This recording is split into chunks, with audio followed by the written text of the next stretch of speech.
Light weight బంగారు diamond ఆభరణాలు, వందల రకాల డిజైన్స్ ఏవైనా ధర మాత్రం ఒక్కటే. అందరికీ నమస్కారాలు. నేను ఎన్నికల సమయంలో పదే మీటింగుల్లో మాట్లాడినప్పుడు కొన్ని విషయాలు చెప్పాను. అందులో నేను ప్రధానంగా చెప్పింది ఆర్థిక వ్యవస్థ చిన్నాభిన్నమైంది. వ్యవస్థలన్నీ కూడా పూర్తిగా విధ్వంసానికి గురైనాయి. ఒక పక్క అమరావతి, పోలవరం, అమరావతిని 3 రాజధానులని 3 ముక్కలాటాడి ఫైనల్గా ఏదీ లేకుండా అమరావతిని సర్వనాశనం చేశారు, భ్రష్టు పట్టించారు. పోలవరం ఆంధ్రప్రదేశ్కి ఒక లైఫ్ లైన్, జీవనాడి. అలాంటి అమరావతి పూర్తిగా అంటే పోలవరాన్ని గోదావరిలో కలిపేశారు. ఎవరికి అంతుబట్టినటువంటి విషాదం అది. ఈ విధంగా ఒక్కోటి కాకుండా ఎవ్వరికి ఫ్రీడమ్ లేకుండా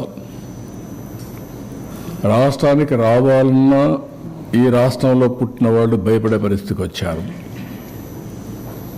ఈ రాష్ట్రంలో పుట్టి ఇక్కడ ఇండస్ట్రీ పెట్టాలి అని పెట్టిన వాళ్ళు వేరే రాష్ట్రాలకు పారిపోయే పరిస్థితికి వచ్చి తరిమేసే పరిస్థితికి వచ్చారు. ఇలాంటి సో మెనీ సంఘటనలు నేను అవన్నీ పోవడం లేదు, ప్రజలకు ఒక్కసారి గుర్తు చేస్తున్నా.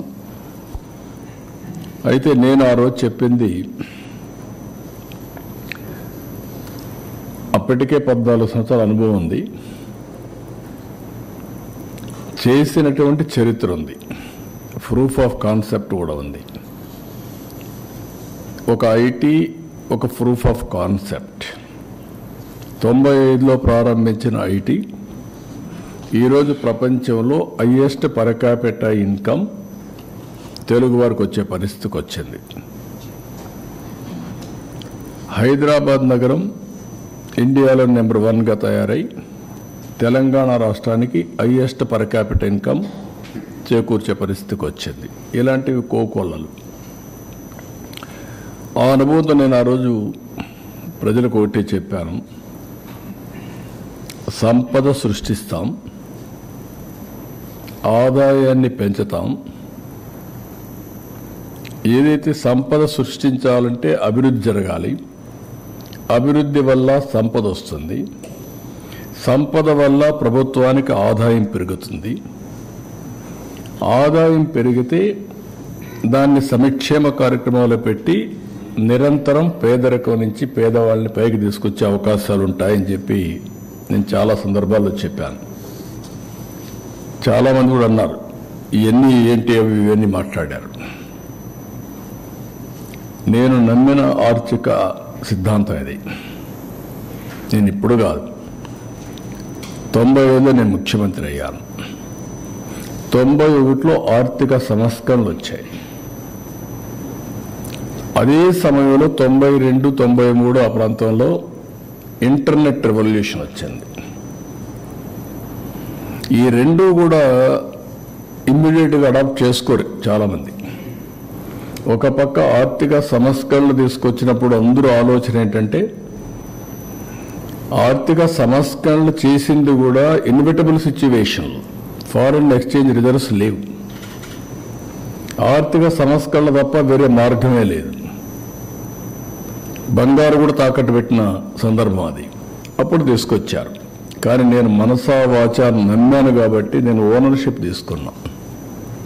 నేను మాట్లాడా, సెకండ్ జనరేషన్ రిఫార్మ్స్ని స్టార్ట్ చేశా. అందుకే మీరు చూస్తే ఈరోజు ఇన్ఫ్రాస్ట్రక్చర్ ఆల్ రిఫార్మ్స్ నేను నేరుగా చేశాను, లేకపోతే ఆనాటి ప్రభుత్వం దగ్గర చేపించాను. ఒక పవర్ సెక్టర్ రిఫార్మ్స్ నేను తీసుకొచ్చి, అందుకే ఎన్నో సందర్భాలు చెప్పాను, పవర్ సెక్టర్ రిఫార్మ్స్ తీసుకొచ్చి రాష్ట్రానికి వెలుగులు ఇచ్చాను. నేను అధికారాన్ని కోల్పోయాను. దట్ 2004. ఆ రోజు నేను కానీ దాన్ని కాంప్రమైజ్ అయ్యి ఉంటే ఓడిపోయాడు కాదేమో, అది వేరే చరిత్ర. అది విమానాశ్రయాలకి ఓపెన్ స్కై పాలసీ తీసుకొచ్చాను. ఫస్ట్ ఇండియాలో ఓపెన్ స్కై పాలసీలో ఫస్ట్ ఫ్లైట్ ఎమిరేట్స్ దుబాయ్ నుంచి హైదరాబాద్. గ్రీన్ ఫీల్డ్ ఎయిర్పోర్ట్లకు శ్రీకారం చుట్టాం. అది కూడా మీరు చూస్తే first airport Hyderabad green field airport. అదే మరి రోడ్లకు శ్రీకారం చుట్టాం. సుమన్ టీవీలో మీ పర్సనల్ అండ్ బిజినెస్ ప్రమోషన్స్ కోసం కింది నెంబర్కి కాంటాక్ట్ చేయండి.